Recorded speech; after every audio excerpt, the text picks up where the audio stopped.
Hola, soy Ruth y soy la mamá de Bruno y él es Bruno. Bienvenidos a nuestro canal. El día de hoy tenemos un tema muy interesante. Hablaremos sobre crisis convulsivas en niños con parálisis cerebral. Y como invitado tenemos al neurólogo pediatra de Bruno, el doctor Juan Pablo Morelos. Él nos estará despejando algunas dudas que hemos tenido sobre las crisis convulsivas en nuestros hijos. En lo personal son preguntas que yo me había hecho cuando Bruno empezó con este tipo de crisis. Nos estará explicando qué es una crisis convulsiva, cómo debemos actuar, qué tenemos que hacer, si esto afecta en la vida diaria de nuestros hijos. Así que no se pierdan el video y acompáñenos.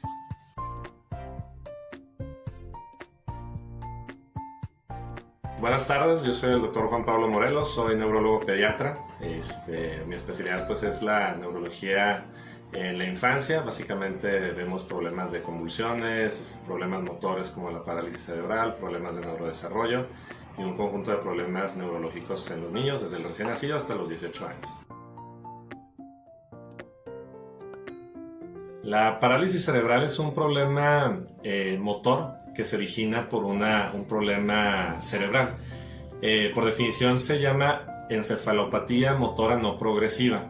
Quiere decir que hubo algún daño cerebral por alguna causa, desde una falta de oxigenación, desde un problema de un estatus epiléptico, una crisis convulsiva muy prolongada, o un problema de una infección en el cerebro como una encefalitis o una meningitis, y a causa de ello llegamos a presentar algún problema en el movimiento de alguna parte del cuerpo. Puede ser desde el dedo meñique, o puede ser de un brazo, de una pierna, de una mitad del cuerpo o de todo el cuerpo, que es la cuadriparesia o cuadriplejía espástica o flácida, dependiendo del tipo que sea. Las crisis convulsivas son una actividad exagerada y desorganizada del cerebro.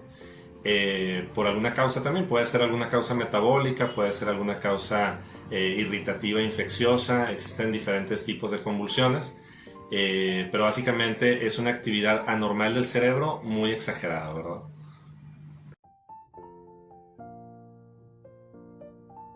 Las crisis convulsivas son de diferentes tipos, de acuerdo a la característica clínica de la convulsión. Existen crisis clínicas que son generalizadas, que son las crisis que afectan a prácticamente todo el cuerpo, que se asocian por lo regular de una pérdida de la conciencia y afectan a prácticamente las 4 extremidades y el tronco. Y hay crisis convulsivas que son focales, las llamadas crisis focales.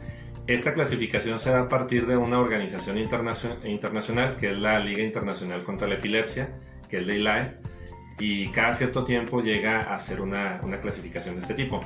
Las crisis focales son crisis que solamente afectan a una parte del cuerpo, puede ser a una parte de la cara, puede ser una crisis con parpadeo, con movimientos de un brazo, de una pierna, puede ser crisis que afecten solamente al sistema sensitivo, pueden ser crisis que se asocien con alguna alucinación visual, con alguna alucinación auditiva, pueden ser crisis que solamente involucren parpadeo, por ejemplo, pueden ser crisis en las que el paciente solamente huela o tenga una sensación de olfato determinado, o que tenga alguna visión determinada de algún objeto o alguna figura geométrica incluso, o alguna sensación como de miedo, de temor, de forma inusual.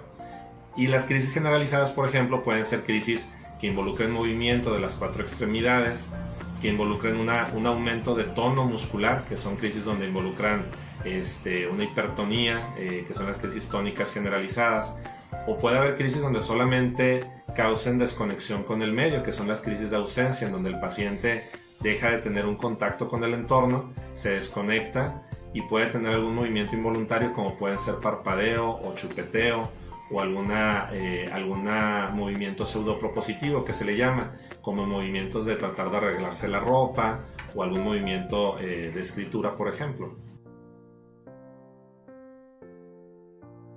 Respecto a la asociación entre parálisis cerebral y crisis convulsivas, no todos los niños que presentan una parálisis cerebral o un trastorno motor de origen cerebral llegan a presentar crisis convulsivas. Sí es muy frecuente la asociación, y realmente un gran número de niños que llegan a presentar una parálisis cerebral pueden presentar crisis convulsivas, pero no es totalmente la asociación en todos los casos. Hay pacientes que solamente van a tener su alteración motriz sin presentar ninguna convulsión. Pero sí un gran número de pacientes pues llegan a presentar crisis convulsivas, y esto es básicamente porque el origen de una parálisis cerebral es un insulto del cerebro, de cualquier origen como ya platicamos, y esto a su vez llega a provocar una actividad desorganizada de un grupo de neuronas, y por eso pueden provocar crisis convulsivas. Muy bien, la epilepsia es una enfermedad que se caracteriza por una predisposición que tenemos de presentar crisis convulsivas. Es como, por ejemplo, el paciente asmático tiene una predisposición de presentar crisis de broncoespasmo. En el caso de la epilepsia, los pacientes tienen una predisposición de presentar crisis convulsivas, ¿no? Esto viene originado por alguna cuestión genética, personas que tienen familiares directos o indirectos con algún tipo de epilepsia pueden ir heredando estos genes que provocan las crisis convulsivas, y esto se le llama una epilepsia genética. Puede ser una causa, algún problema perinatal, alguna hipoxia perinatal, algún problema de prematurez que ocasiona una hemorragia intraventricular, algún infarto cerebral perinatal.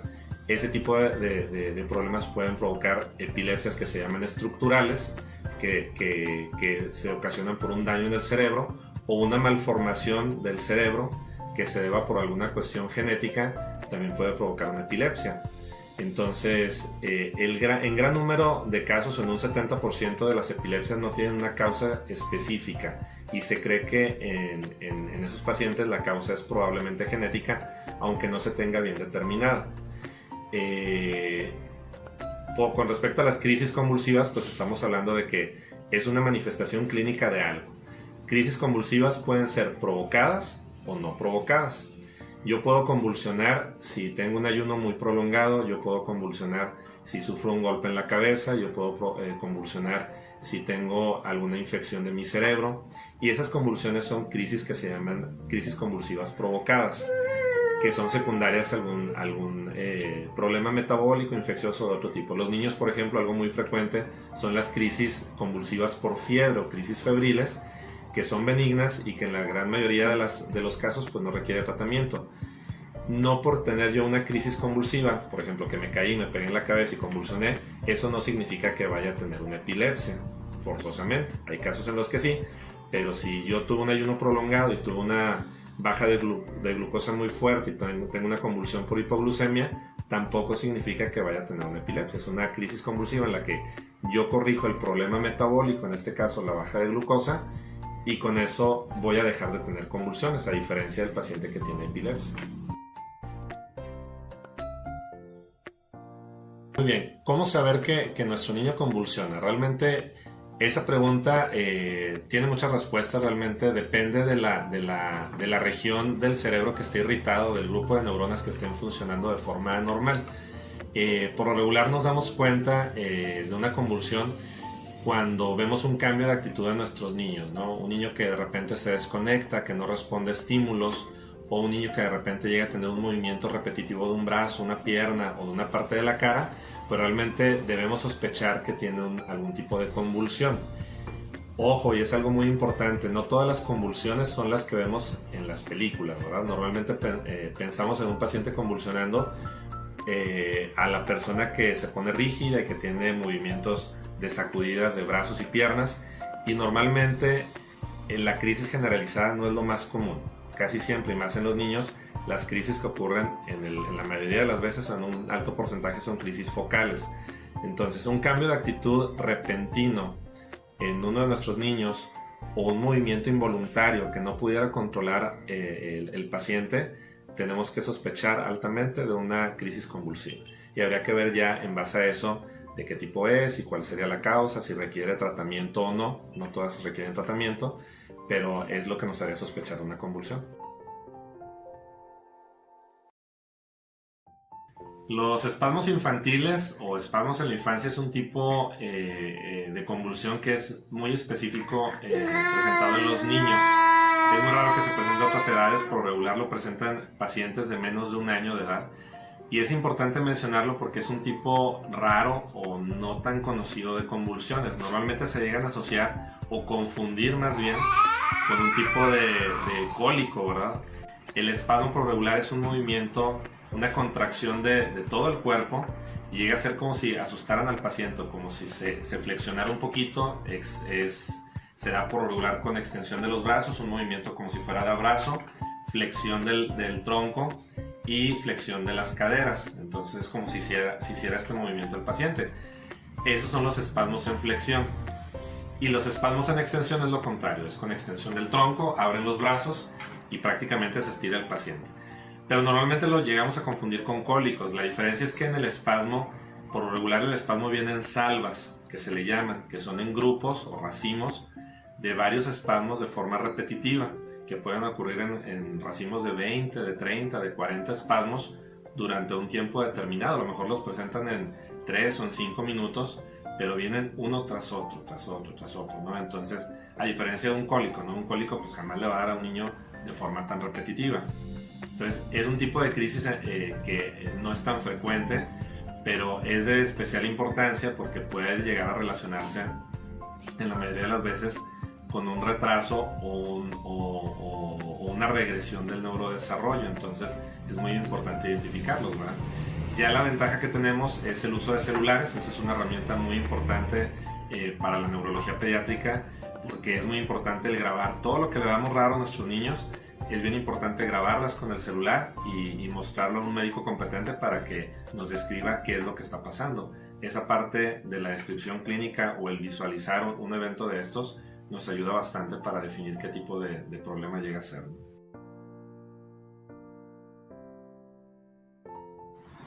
Cuando sospechamos que uno de nuestros hijos tiene convulsiones, es muy importante atenderlos y es muy importante acudir con su médico pediatra de primera instancia para definir si esto es una convulsión o no. No son normales, por así decirlo, las convulsiones en los niños. Hay un grupo que son las crisis febriles, por ejemplo, que es una característica propia de los niños menores de 5 años. Pero es importante definir que realmente las convulsiones que tienen, de qué tipo son y si requieren un tratamiento, ¿no? Entonces, sí es muy importante, si hay una sospecha de crisis, acudir. Es muy importante ver todo el entorno de lo que está pasando cuando un niño aparentemente convulsiona, qué es lo que estaba haciendo, si le ocurre en sueño o en vigilia, si le ocurrió después de algún estímulo. Y todo eso es muy importante para nosotros como médicos para definir si esto llega a requerir un tratamiento en agudo o un tratamiento prolongado, o si puede ser una epilepsia, en base a lo que ustedes como papás nos llegan a platicar, ¿no? En cuanto al número de crisis que pueden ocurrir en el paciente, depende mucho del tipo de crisis. Por ejemplo, en los espasmos infantiles, los niños pueden llegar a tener durante 24 horas entre 300 y 500 espasmos, porque son crisis muy rápidas que por lo regular duran menos de un segundo, pero son muy repetitivas. Entonces, realmente el paciente puede estar convulsionando todas esas veces en un mismo día y no por eso forzosamente tiene que requerir hospitalización. Eso es muy importante. Es algo esperado en los espasmos, que cuando inician tratamiento, que de repente son por algunas causas muy específicas, llegan a tener tantas repeticiones y no por eso tenemos que ingresarlo a un hospital y tiene que tener algún tratamiento más intensivo, ¿verdad, Bruno? Entonces, hay por ejemplo algunos otros tipos de crisis que se pueden llegar a presentar una sola vez al día y pueden ser crisis tan largas como de 30 minutos, y en esos casos sí tenemos que acudir a un hospital porque se trata de un estatus epiléptico, ¿no? Por definición, un estatus empieza a partir de los 5 minutos de una convulsión continua, y esa es una duración de crisis que tenemos que acudir al hospital para que nos ayuden a yugular o a hacer que desaparezca esa crisis. El cerebro tiene una capacidad para controlar una crisis convulsiva que se agota hasta los 5 minutos. Entonces, si yo tengo a un niño que convulsiona durante 2 minutos y es una sola crisis al día, pues lo que hay que hacer es tranquilizarlo, ver si descartar si hay alguna cuestión de alguna infección y demás, pero no correr inmediatamente al hospital o irme con el niño corriendo y pasándome los altos y demás, ¿no? Hay que tomar calma, acudir con su pediatra, que le haga un chequeo, que vea que no tenga alguna infección, que no tenga fiebre, que esté durmiendo bien, que son las causas más frecuentes por las que un niño puede empezar a convulsionar o descontrolarse, un paciente que ya tiene convulsiones, ¿no? En los pacientes en los que las crisis, a lo mejor tienen crisis muy cortitas, pero son muy repetitivas en el día, más de 4, 5, 10 crisis, aunque sean muy cortitas. Si es un descontrol en un paciente que ya convulsionaba, conocido con epilepsia, pues sí hay que acudir con su neurólogo pediatra para ver si requiere un ajuste de dosis o por qué fue el descontrol en su caso en específico. Pero por regla general, una crisis que me va durando más de 5 minutos, tengo que ir a un hospital si la crisis continúa, para que me lo chequen y para que nos ayuden con un medicamento a yugular la crisis, ¿no? 5 minutos sería el parámetro de duración de una crisis generalizada. Si es una crisis focal que involucra solamente un miembro, una extremidad del cuerpo de mi paciente, puede durar hasta 10 minutos en lo que podamos llevarlo al hospital. A partir de los 10 minutos ya requiere una atención médica. En cuanto al control de crisis, es muy importante efectivamente para que no haya una mayor detención o una regresión del desarrollo psicomotor. Por ejemplo, los espasmos infantiles, volviendo a ese tema, es uno de los tipos de convulsiones que más afectan al neurodesarrollo. Entonces es muy importante en estos pacientes controlar los espasmos para que el desarrollo siga avanzando. Pacientes que llegan a presentar otro tipo de crisis, cuando son muy repetitivas, que son de varias veces al día, por ejemplo, sí pueden afectar al neurodesarrollo y sí pueden ir deteniendo el desarrollo psicomotor adecuado de un paciente. Por eso es la importancia de un control adecuado de crisis convulsivas. Pacientes a lo mejor que llegan a tener crisis focales muy esporádicas, pues a lo mejor no va a ser tanto la afectación en el neurodesarrollo, a diferencia de un paciente que tiene crisis generalizadas todos los días, o que las crisis son muy largas cuando las llega a presentar, en donde sí se va deteniendo el desarrollo psicomotor. Entonces sí hay una relación, y la importancia, uno de los objetivos principales del control adecuado de crisis convulsivas es que el desarrollo psicomotor de los niños vaya siendo el más adecuado. Con respecto a las alternativas de medicina naturista o cuestiones homeopáticas en el tratamiento de epilepsia, realmente hay que tener mucho cuidado con esto. La epilepsia es una enfermedad seria y se tiene que dar un tratamiento muy adecuado. Se han llegado a utilizar diferentes plantas y diferentes cuestiones herbolarias, pero realmente no han sido aprobadas o no llevan cierta investigación como todos los demás medicamentos. Entonces pudieran a lo mejor funcionar en algunos casos en tener un mejor control de crisis, pero pudieran tener efectos colaterales que pueden llegar a ser más severos, ¿verdad? Desde problemas hepáticos o problemas de intoxicación. Hay que saber que muchas de estas plantas muchas veces vienen con contaminantes como algunos metales pesados, y a largo plazo pueden llegar a provocar más problemas que los beneficios que llegan a dar. Entonces, cada vez que se debe utilizar esto hay que ponerlo mucho en consideración, apoyarse con un neurólogo pediatra, pero sí realmente el uso de herbolaria en este tipo de problemas, yo en lo personal no se lo recomendaría, y por guías de manejo internacional pues no son recomendadas, ¿no? El uso, por ejemplo, de derivados del cannabis, que últimamente ha venido con mucha fuerza y que ha tenido mucha investigación en los últimos años. Existen algunos síndromes epilépticos muy específicos en los que la FDA, que es una asociación en Estados Unidos que se encarga de autorizar los medicamentos utilizados para diferentes enfermedades, esta FDA lo ha autorizado en algunos síndromes muy específicos, como cuáles: el síndrome de Dravet, el síndrome de Lennox-Gastaut, en algunos casos en el síndrome de West y en el síndrome de DUS. Son algunas enfermedades muy específicas en las que se ha probado.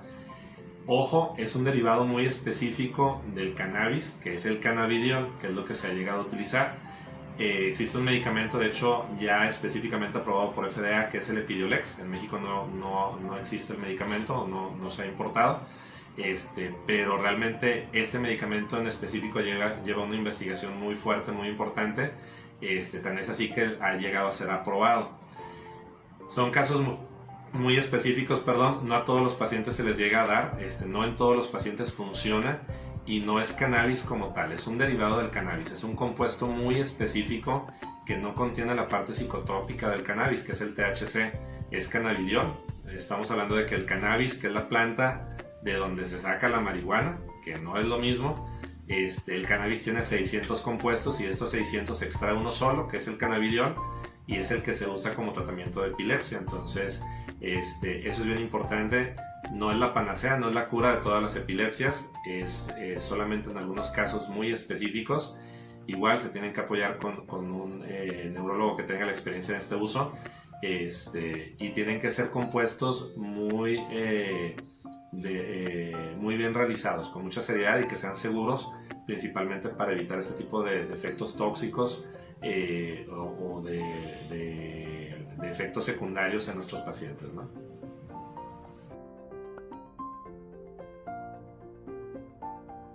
Bueno, con respecto a las medidas higiénico-dietéticas en un paciente que convulsiona, digo, ningún alimento nos va a hacer convulsionar. O sea, así si un niño no convulsiona, el comer algo en específico no lo va a hacer convulsionar. Y en un paciente que ya es conocido con una epilepsia, tampoco está relacionado con algún alimento en específico que vaya a tener una recaída o una presencia de convulsiones. Por ahí me han tocado que de repente a los niños les quitan el chocolate porque esto les provoca convulsiones, y no es cierto. Realmente no hay ningún estudio con una investigación científica que avale que este tipo de alimentos, por ejemplo, algunos estimulantes como el chocolate o algunos colorantes o algún alimento en exceso de azúcar pudiera fomentar las crisis convulsivas. Realmente por salud en general pues no se va a usar de este tipo de productos, pero que de vez en cuando en algún momento pudiera dárselo a un niño que tiene epilepsia, no habría tanto problema. Entonces no se ha asociado el uso de algún alimento en específico con que desencadene crisis convulsivas.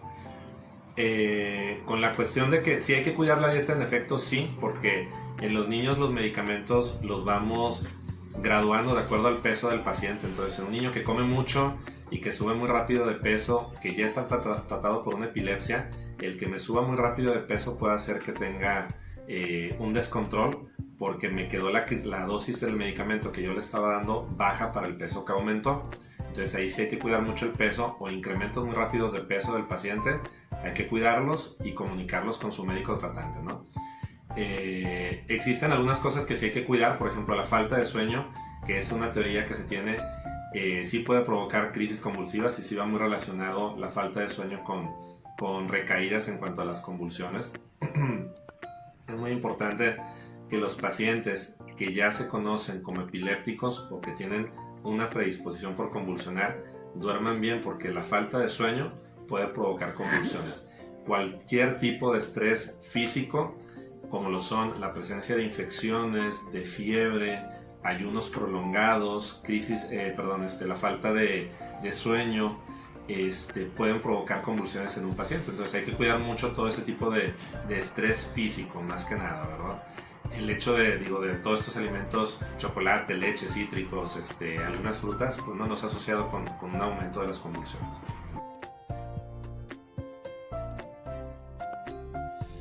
Muy bien, existen diferentes factores ambientales que pueden desencadenar algunas convulsiones. Es importante reconocer en nuestros pacientes qué tipo de elemento del ambiente puede desencadenar convulsiones. No es lo más frecuente, y de hecho, por ejemplo, hubo mucho el mito de que la televisión ocasionaba crisis convulsivas, pero realmente no en todos los pacientes. Es algo bien importante. Llega a presentar el uso de televisión o de algunos estímulos luminosos o visuales, llegan a presentar crisis o predisposición por crisis convulsivas en los pacientes. Esto se dio mucho por ahí en la anécdota de la caricatura de Pokémon, por ejemplo, que pasó en Japón, que cierta escena con destellos de luz roja provocó convulsiones en muchos niños en Japón. Pero estamos hablando de que es un medio masivo de comunicación. Fue una caricatura que se transmitió por televisión abierta. Y pues obviamente, de acuerdo a la población, pues presentó un efecto muy importante en los pacientes con crisis fotosensibles. La gran mayoría de los casos, o este tipo de convulsiones que son reactivas a algún estímulo, es en un porcentaje muy bajo. Y por lo regular el paciente va a convulsionar mientras esté sometido al estímulo. El paciente que va a tener una predisposición por convulsionar cuando ve la televisión, o cuando ve destellos de luz, o cuando tiene cierto tipo de iluminación ambiental, va a ser en ese momento. Entonces, a esos pacientes se les tiene que restringir este tipo de actividad.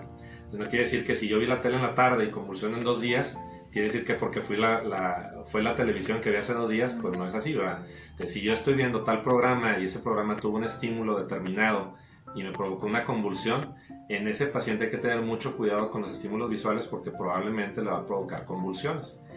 Y esos estímulos pueden ser muy variados, ¿verdad?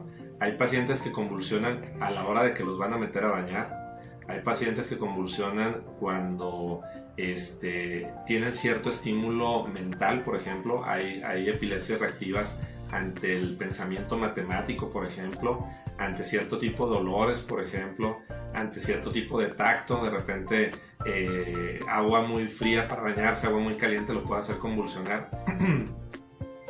Y es muy importante, y los papás por lo regular llegan a identificar ese estímulo. En el resto de los casos, que es la gran mayoría de las epilepsias, realmente el efecto ambiental pues es prácticamente nulo.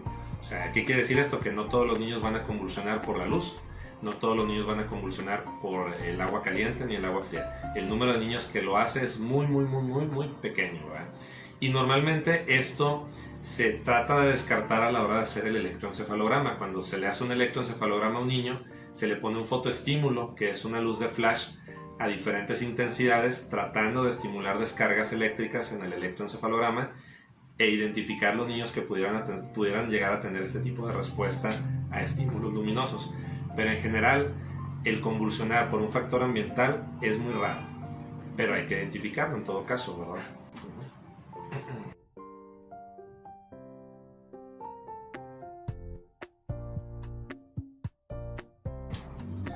Con respecto a la evolución de una epilepsia, sí pueden cambiar pueden ir mutando el tipo de crisis convulsivas. Hay diferentes síndromes epilépticos muy relacionados con estos cambios en cuanto al patrón de crisis.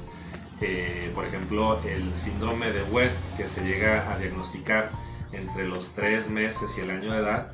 Después del año pudiera ser un cambio, una mutación hacia un síndrome de Lennox-Gastaut, que es un síndrome. Por ejemplo, el síndrome de West son los espasmos infantiles, y después del año, en lugar de espasmos, el paciente puede llegar a presentar crisis tónicas, atónicas, crisis de ausencia, crisis tónico-clónicas generalizadas, de acuerdo a la edad. Entonces la evolución en la temporalidad sí llega a existir. Niños que llegan a presentar crisis focales en los primeros meses de vida pudieran llegar a presentar crisis generalizadas en algún momento en los siguientes años, por ejemplo, ¿verdad? Los síndromes genéticos, por ejemplo, la epilepsia mioclónica de Jans, la epilepsia de ausencias, la epilepsia con puntas centrotemporales de Rolando, ese tipo de convulsiones por lo regular no cambian. Ese tipo de síndromes epilépticos genéticos llegan a ser el mismo tipo de crisis estereotipado durante toda la evolución hasta que van desapareciendo, ¿verdad? Entonces, no en todos los tipos de epilepsias cambian el tipo de convulsiones, depende mucho de la edad de aparición y depende mucho del tipo de síndrome genético, ¿verdad? Y la causa de la epilepsia. Muchas veces las epilepsias que son estructurales o que son secundarias, alguna lesión cerebral o que son adquiridas, por ejemplo, pudieran llegar a ser más predisponentes de cambiar el tipo de crisis, a diferencia de las que son genéticas. En esos casos, por lo regular, son un patrón muy estereotipado, muy similar de crisis durante toda la evolución.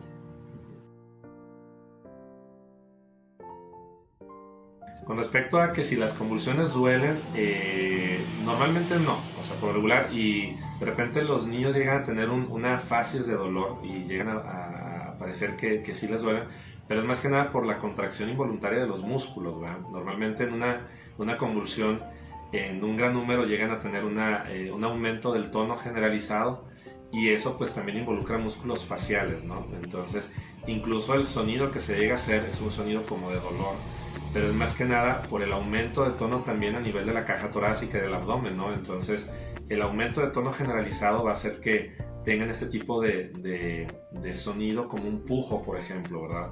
Pero es por el aumento de tono que hace el paciente. Sin embargo, no generan dolor, ¿verdad? Obviamente el paciente que tiene una crisis tónica, que está con un tono muscular muy aumentado durante muchos minutos, pues como a cualquiera de nosotros nos va a causar cierto cansancio, cierta fatiga en el músculo, y puede ocasionar un dolor más adelante por la liberación de ácido láctico, por el gran consumo de energía que hubo. Pero una crisis por lo general no duele, ¿no?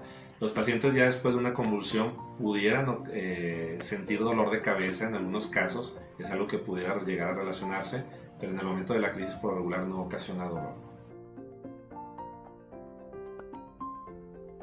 ¿Qué hay que hacer cuando hay una crisis? Eso es muy importante porque luego vemos cosas en la tele o de repente hay conductoras de televisión ahí que llegan a hacer comentarios que no tienen nada que ver con lo que realmente tienes que hacer en una crisis.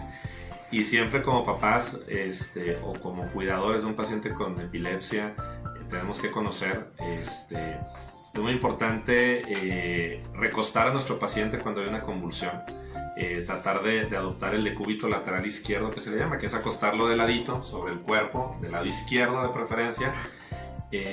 Tratar de elevar un poco el mentón, tratar de llevarlo un poquito hacia arriba para que se libere la vía aérea y que pueda respirar mejor nuestro paciente. No meter absolutamente nada a la boca, no meter los dedos, no meter la cuchara, no meter el abatelenguas. Al momento de nosotros de levantar el mentón, la lengua del paciente va a caer al piso de la boca y eso evita que le obstruya la vía aérea.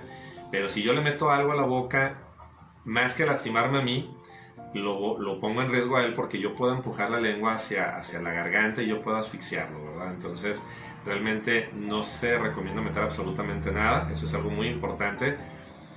Cuando se llegan a morder los niños, normalmente es una mordedura como cuando están comiendo, tampoco se van a amputar o se van a herir de forma importante la lengua, es una mordedura que realmente no tiene consecuencias importantes. Pero yo repito, al momento de levantar el mentón, evitamos todo ese tipo de problemas. No dar respiración de boca a boca, no dar compresiones torácicas, no dar masaje, no dar RCP.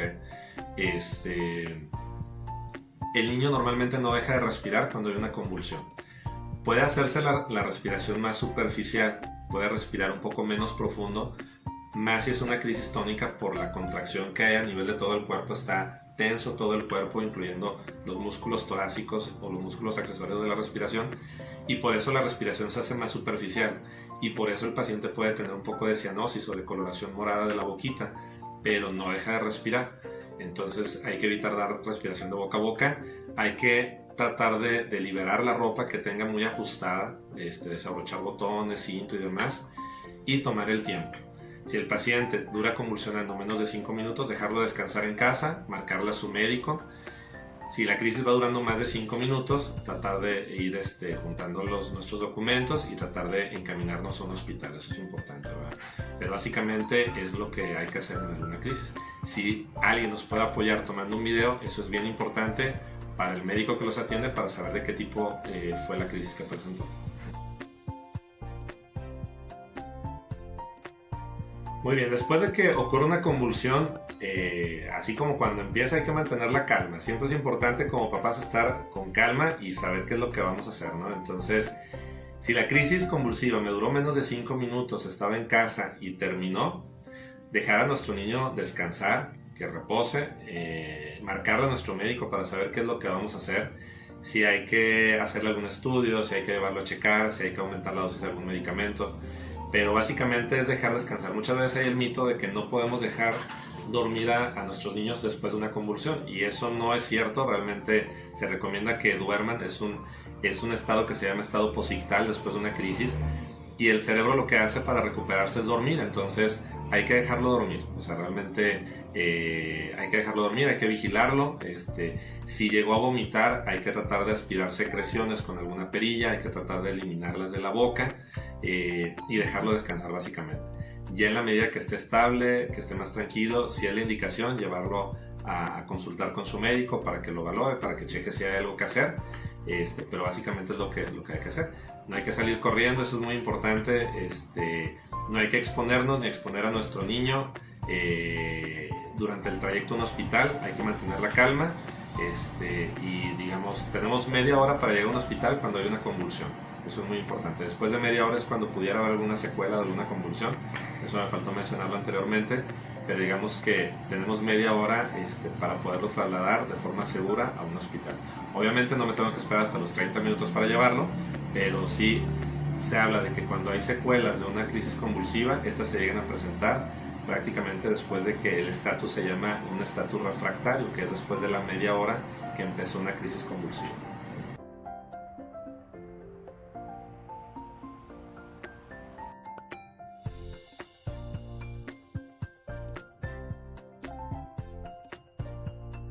Pues es un gusto estar aquí con ustedes. Realmente te agradezco mucho la invitación a Ruth y a Pedro por la invitación. Yo conozco a Bruno desde que nació prácticamente y realmente es un paciente excelente, ¿verdad? Y realmente tenemos que apoyar mucho a nuestros niños, ¿verdad? Realmente depende mucho de cómo lo manejen como papás.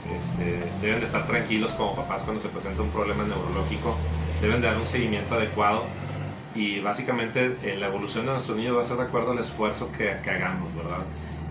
Yo sé que muchas veces este tipo de situaciones nos genera mucha ansiedad, nos genera muchos sentimientos de muchos tipos, pero básicamente hay que enfocarnos en el trabajo que tenemos que hacer con nuestros hijos, en las atenciones que debemos de tener y pues prácticamente tratarlo siempre con todo el amor y dedicación. Yo sé lo que les reconozco mucho a ustedes, realmente mucho del avance que tienen los pacientes es por el apoyo de la familia, ¿verdad? Entonces es muy importante trabajar con familia, médicos, cuidadores, maestros, con ellos y pues realmente el pronóstico cambia de una forma muy importante, ¿no? Muchas gracias.